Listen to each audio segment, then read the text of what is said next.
ராவண மன்னனை சிங்களவர்கள் தங்கள் மன்னன் சொல்கிறார்கள். அதை பற்றி உங்களுடைய கருத்து?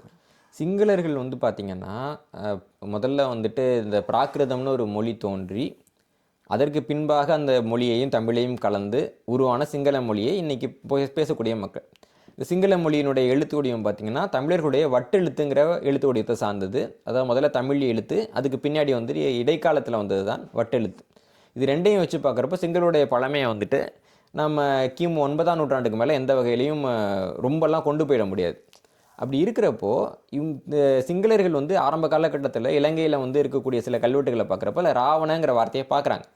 பார்த்தோன்னே அந்த ராவணங்கிற வார்த்தையை மறைக்கிறாங்க. ராவணன் இருக்கும், ஆனால் ராவணன்றது படிக்கிறப்போ எழுதாமல் வேறு வார்த்தைகள் எழுதியிருந்தாங்க. ஏன்னா ராவணங்கிற வார்த்தை வந்துச்சுன்னா இந்த நாட்டில் பூர்வீக மக்களாக இருந்தவர்கள் தமிழர்கள் அப்படிங்கிற ஒரு தகவல் வெளியில் போய்டுன்ட்டு. ஆனால் அதை ஒரு கட்டத்துக்கு மேலே மறைக்க முடியலைன்றப்ப என்ன பண்ணுறாங்கன்னா அப்போ ராவணனை திருடுறது அப்படின்ற ஒரு வேலையை அவங்க ஆரம்பிக்கிறாங்க. அதுதான் இன்றைக்கி நடந்துக்கிட்டு இருக்கு. ராவணன் வந்து சிங்களராக இருந்திருக்கிறதுக்கு எந்த ஒரு வாய்ப்பும் கிடையாது. ஏன்னா அந்த காலகட்டமாக இருக்கும், ராவணனுடைய காலகட்டங்கிறது கிமு 3000க்கு முன்னாடி.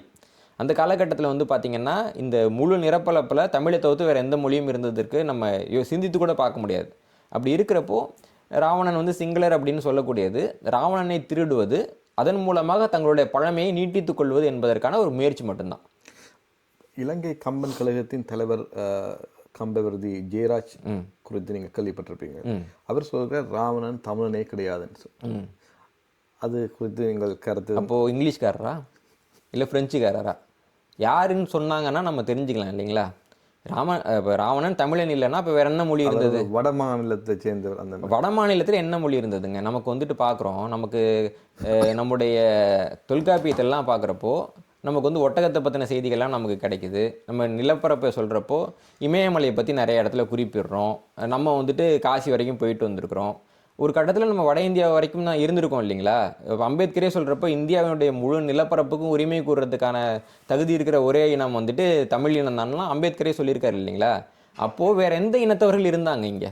ராவனுடைய காலகட்டத்தில் வேறு எந்த இனத்தவர்கள் இருந்தாங்கன்னு சொன்னால் நம்ம அந்த இனத்தை சேர்ந்தவர்னு நம்மளே ராவணனை சொல்லிடலாம் இல்லைங்களா?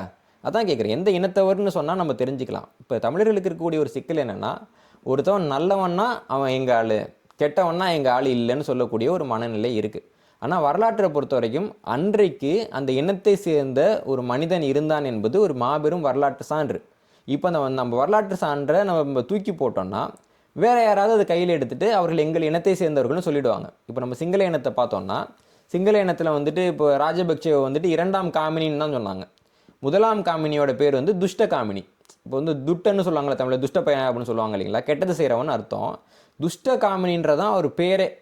சிங்களர்களே பார்த்தீங்கன்னா அவங்க மகாவம்சத்தில் எல்லாளன்கிற அரசர் தமிழ் அரசராக ரொம்ப நல்லவர் அப்படின்னும், காமினின்ற ஒரு சிங்கள அரசரை கெட்டவர்னு தான் எழுதியிருக்காங்க. ஆனால் சிங்களர்கள் அதுக்காக வந்துட்டு காமினி வந்து தமிழை எங்கால் கிடையாதுன்னு சொல்கிறாங்களா?